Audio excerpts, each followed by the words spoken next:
Okay students, तो हम RCC की लेक्चर सीरीज़ देख रहे थे जिसमें हमने आईएएस के प्रीवियस ईयर्स के क्वेश्चन कवर कर रहे हैं जो एक्सपेक्टेड हैं यूपीपीएससी जेईई और एसएससी जेईई के लिए। So welcome to study B. हम आज और कुछ क्वेश्चंस देखेंगे आरसीसी के जो काफ़ी इंपॉर्टेंट हैं और जो आपको कुछ ना कुछ सिखाएंगे, है ना।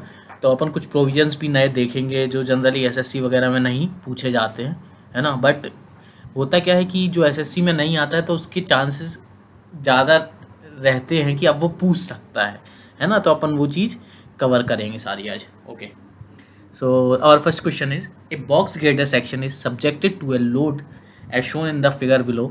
The critical section for shear in the bottom slab will occur at. कह रहा है कि क्रिटिकल सेक्शन जो बॉटम स्लैब है, पहली बात तो आपको समझना है कि ये एक गर्डर है, ठीक है ना। पूरा का पूरा गर्डर है।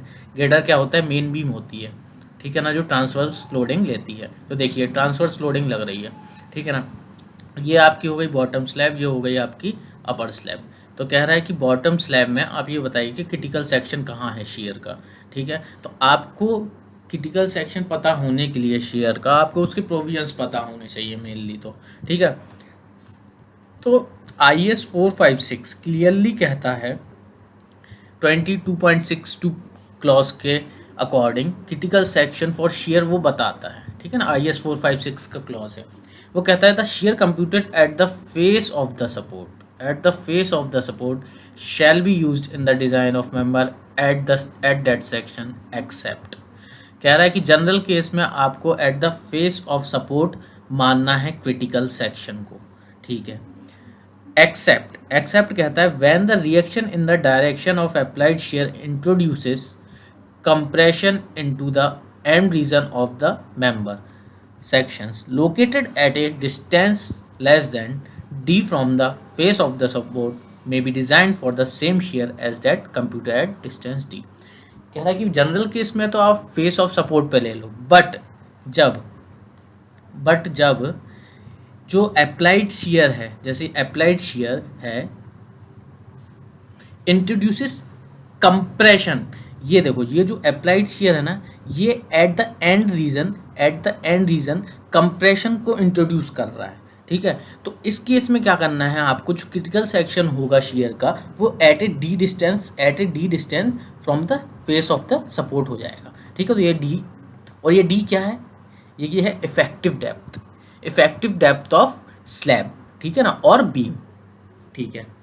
बट अगर अप्लाइड शेयर, जो अपना अप्लाइड शेयर एंड रीजन में अप्लाइड शेयर, जैसे कि ये applied shear in the end region introduces tension, जैसे कि ये टेंशन कर रहा है इंट्रोड्यूस, तो आपको कहाँ पे लेना है क्रिटिकल सेक्शन, तो आपको फेस ऑफ द सपोर्ट ही ले लेना है, ठीक है। तो आपको क्वेश्चन में देखना पड़ेगा कि क्या इंट्रोड्यूस हो रहा है, टेंशन इंट्रोड्यूस हो रहा है कि कंप्रेशन इंट्रोड्यूस हो रहा है। तो देखिए ये अगर आप बॉटम स्लैब में देखेंगे तो ये जो केस आपको समझ में आ रहा है लोडिंग का, ये जो केस आपको लोडिंग का समझ में आ रहा है, क्या वो इससे मैच कर रहा है? हाँ कर रहा है। तो यहाँ पे क्या इंट्रोड्यूस हो रहा है, एंड रीजन में टेंशन इंट्रोड्यूस हो रहा है।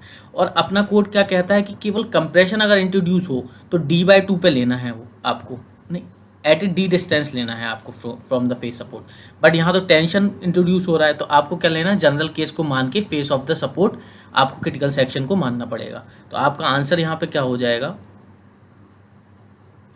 The face of the wall, ठीक है ना। यहाँ पे एंड रीजन में टेंशन इंट्रोड्यूस हो रहा है। Okay, now the next question is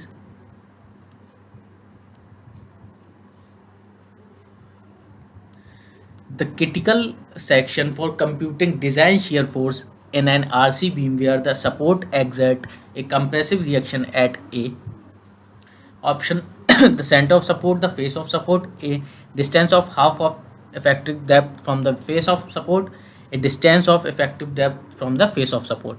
ये वही क्वेश्चन हो गया जो अपन ने पिछले प्रोविजंस देखे ना, कि जो अप्लाइड शेयर लग रहा है, अप्लाइड शेयर के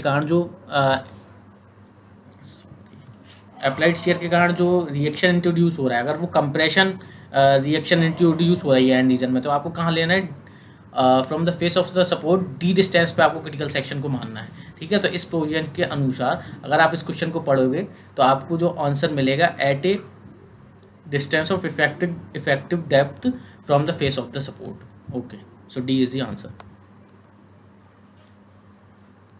Okay, our next question is, shear capacity of a concrete beam increases with the increase in tension reinforcement. This is assertion. And the reason is increase in the tension reinforcement increases aggregate interlocking force. Okay, okay. You need to understand first that the shear capacity is resisted by different reinforcement or part of concrete. So what are they? You first of all, the shear resisted by shear reinforcement. पहले तो shear reinforcement ही resist करेगा shear capacity को. Secondly tension reinforcement भी shear मतलब कि shear को resist करता है. साथ ही जो अनक्रैक्ड पोर्शन ऑफ कंक्रीट होता है वो भी shear को रेजिस्ट करता है. And the last, shear is resisted bye vertical component of aggregate interlock force. मतलब एग्रीगेट इंटरलॉकिंग के कारण जो फोर्स जनरेट हो रहा है उसका जो वर्टिकल कंपोनेंट है वो भी shear को रेजिस्ट करता है. ठीक है, तो अब देखना, अगर आपने क्या किया कि टेंशन रीइंफोर्समेंट को अगर आपने बढ़ा दिया, तो क्योंकि टेंशन रीइंफोर्समेंट बढ़ाने से, क्योंकि टेंशन रीइंफोर्समेंट शेयर को रेजिस्ट कर रहा है तो शेयर कैपेसिटी भी बढ़ जाएगी. तो पहला स्टेटमेंट जो आपका है असर्शन का वो तो सही हो गया. ठीक है, रीजन कह रहा है कि increase in the tension reinforcement increases aggregate interlocking forces. क्योंकि ये सारा इंटरलॉकिंग फोर्सेस, ठीक है, टेंशन रीइंफोर्समेंट और शेयर कैपेसिटी आपस में रिलेटेड हैं, तो आप किसी एक को बढ़ाओगे तो ये सारी चीज़ें बढ़ेंगी. ठीक है, तो सेकंड स्टेटमेंट रीज़न भी इसका सही हो जाएगा. ठीक है, तो अपना जो इसका आंसर हो जाएगा वो ए हो जाएगा. ओके,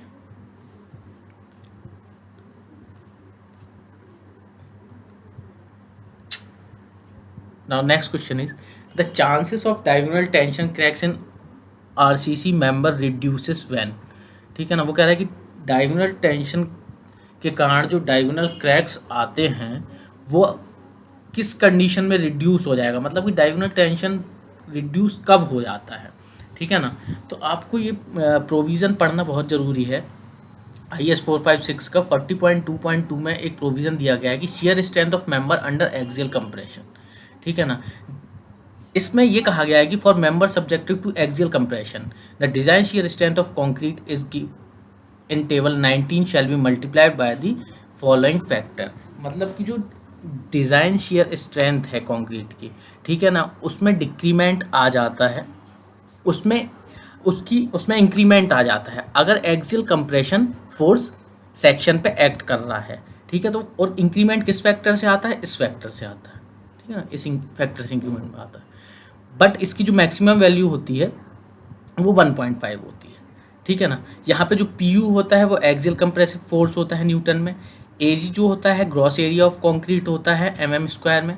और जो FCQ होता है वो आपको पता ही है, करेक्टरिस्टिक कंप्रेसिव स्ट्रेंथ होती है कंक्रीट की. ठीक है, तो यहाँ पे एक्सियल कंप्रेसिव फोर्स के आने से शियर स्ट्रेंथ में इंक्रीमेंट हो रहा है. ठीक है, अपने को कोर्ट के इस प्रोविजन से ये पता चलता है. तो अपना ऑप्शन कौन कौन से क्या कहते हैं कि axial compression, first option is axial compression and shear forces act simultaneously. Okay, second axial tension and shear forces act simultaneously. C only shear force act. D flexural and shear force act simultaneously. अब आपको पता है कि axial compression force से shear strength में increment होता है, तो आपका जो आंसर हो जाएगा वो ए हो जाएगा. ठीक है ना, ओके.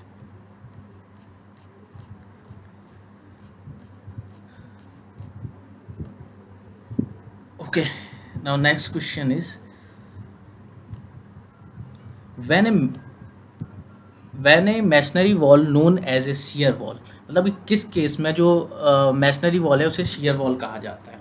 ठीक है ना, तो इसका आंसर अगर अपन देखें, if earthquake load is out of plane, first option. If the earthquake load is in plane, B option. C if it is unreinforced. Okay, last option is D if it is placed as infill to the frame.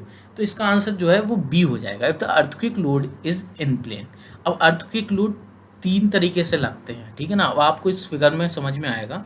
जैसे कि अगर इन plane loading हो रही है, ठीक है ना, इन plane loading हो रही है, अगर इन प्लेन लोडिंग हो रही है उसी केस में आप कहोगे कि ये शेयर वॉल है. ठीक है ना, अब इन प्लेन लोडिंग कौन सी होती है, जो इन द प्लेन होती है, जिसके कारण इन प्लेन बेंडिंग होती है. ठीक है, ये वाली जो लोडिंग होगी वो आउट ऑफ प्लेन होगी. ठीक है, और ये जो लोड लग रहा है वो ग्रेविटी लोड लग रहा है। ठीक है, तो अपना जो आंसर हो जाएगा वो if the earthquake load is in plane. Okay,